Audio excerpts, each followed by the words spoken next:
Sabe aquela história de comprar uma ação por, sei lá, meros centavos e de repente vê ela dobrar de preço em um único dia? Pois é, essa é a promessa quase irresistível das penny stocks. Mas aí fica aquela pulga atrás da orelha, né? Será que a gente está falando de uma oportunidade de ouro ou de uma bela de uma armadilha financeira? Bom, é exatamente isso que nós vamos desvendar hoje. Então, para a gente mergulhar nesse universo, o nosso roteiro hoje vai do básico até o avançado. Vamos entender direitinho o que são essas ações, comparar com as gigantes da bolsa, sacar como funcionam as regras aqui no Brasil, revisitar aquela história famosa do lobo de Wall Street e, claro, chegar na resposta que todo mundo quer. No fim das contas, vale ou não a pena? Vamos lá, então. Para começar do começo, o que afinal de contas são essas tais ações de centavos? Olha, o nome já entrega um pouco, né? Penny stocks são ações negociadas por valores muito, mas muito baixos mesmo. Aqui no Brasil, a B3, a nossa bolsa, considera penny stock qualquer ação que fica com o preço médio abaixo de R$ 1. E geralmente são papéis de empresas que estão passando por alguma dificuldade, sabe? Às vezes em recuperação judicial ou que simplesmente têm um valor de mercado bem pequeno. A palavra-chave aqui, pessoal, é volatilidade. Uma pequena variação de centavos pode significar um ganho ou uma perda gigantesca. Mas na prática, como é que isso funciona? A matemática por trás é bem surpreendente. Dá uma olhada nessa matemática. É aqui que a gente entende o poder da volatilidade. Pensa numa ação sólida, uma blue chip, de R$ 10. Se ela sobe 10 centavos, temos uma valorização de 1%. Tranquilo, normal. Agora, pega uma penny stock de 10 centavos. Se ela sobe os mesmos 10 centavos, ela simplesmente dobra de preço. É uma alta de 100%. E é aqui que mora o perigo e a oportunidade, porque para cair, o raciocínio é exatamente o mesmo.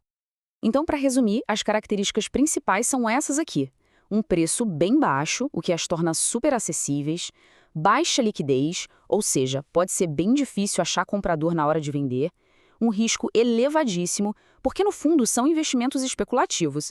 E claro, essa alta volatilidade que a gente acabou de ver, que é a verdadeira faca de dois gumes desse mercado. Agora, vamos fazer uma comparação direta. Colocar as penny stocks lado a lado com as gigantes da bolsa, as famosas blue chips. É o duelo clássico, risco contra estabilidade. E essa tabela deixa tudo bem claro. De um lado, as penny stocks. Empresas pequenas, muitas vezes em dificuldade, risco lá no teto, volatilidade extrema e o foco total na especulação de curto prazo. Do outro lado, as blue chips. Empresas gigantes, consolidadas, com risco bem menor, mais estáveis, alta liquidez e foco no investimento de longo prazo, pagando dividendos. São literalmente mundos opostos. Justamente por causa de todos esses riscos, a nossa bolsa, a B3, não deixa a coisa correr solta, não. Existem regras bem claras para tentar controlar as ações que caem nessa categoria de penny stock. O processo é bem direto. Se uma ação passa 30 pregões seguidos valendo menos de R$ 1, a B3 vai lá e notifica a empresa. A companhia, então, tem 15 dias para apresentar um plano e reverter a situação. A solução mais comum, fazer um agrupamento de ações que a gente chama de split. Basicamente, eles diminuem a quantidade de papéis no mercado para aumentar o preço de cada um. E olha, é bom as empresas levarem essas notificações a sério. Se um plano decente não for apresentado, as consequências podem ser bem graves, viu? Começa com multas, pode passar para a suspensão das negociações daquela ação e, em último caso, pode levar até a exclusão definitiva da empresa da bolsa. E é claro que quando a gente fala de manipulação e dos perigos no mercado de penny stocks, é impossível não lembrar da história mais famosa sobre isso, que virou até um filmaço, a história de Jordan Belfort, o eterno lobo de Wall Street. O Jordan Belfort e a empresa dele, a Stratton Oakmont, viraram o maior exemplo de como esse mercado pode ser fraudado. Eles usavam táticas super agressivas de marketing e um monte de informação falsa para inflar o preço dessas ações artificialmente. Aí vendiam tudo, com um lucro absurdo, e deixavam os outros investidores segurando o prejuízo. Essa linha do tempo mostra bem a ascensão e a queda, que foram meteóricas. A Stratton Oakmont foi fundada em 89 e no início dos anos 90 já dominava o mercado de penny stocks. No auge, chegaram a movimentar mais de US$ 1 bilhão. Mas, como era de se esperar, o castelo de cartas desabou. No fim da década, o Belfort foi preso por fraude e teve que devolver US$ 110 milhões. É uma história que serve de alerta até hoje. Certo? Agora, vamos ser justos e olhar para os dois lados da moeda. Afinal, por que alguém se arriscaria com o penny stocks? O que tem de tão atraente e o que tem de tão perigoso nesse tipo de operação? O lado bom, o que atrai tanta gente, é bem claro. Primeiro, o preço. Com pouca grana, dá para comprar milhares de ações, o que dá aquela sensação de poder, de ser um grande investidor. E segundo, o mais sedutor de tudo, a chance de uma valorização explosiva. A ideia de poder dobrar o capital em um dia, isso alimenta o sonho de muito especulador por aí. Só que, por outro lado, a lista de desvantagens é bem maior e, francamente, mais perigosa. O risco é muito acima do normal. A baixa liquidez significa que é possível ficar preso com a ação, sem conseguir vender. Também tem pouca informação confiável sobre essas empresas, o que é um prato cheio para manipulação.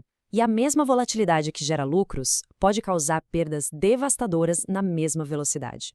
Com tudo isso na mesa, vamos para a pergunta final, a mais importante. Onde é que as penny stocks se encaixam? Isso é um investimento de verdade ou é só uma aposta de altíssimo risco? E então chegamos à pergunta de $1 milhão, né? Depois de analisar tudo isso, vale a pena se arriscar em penny stock?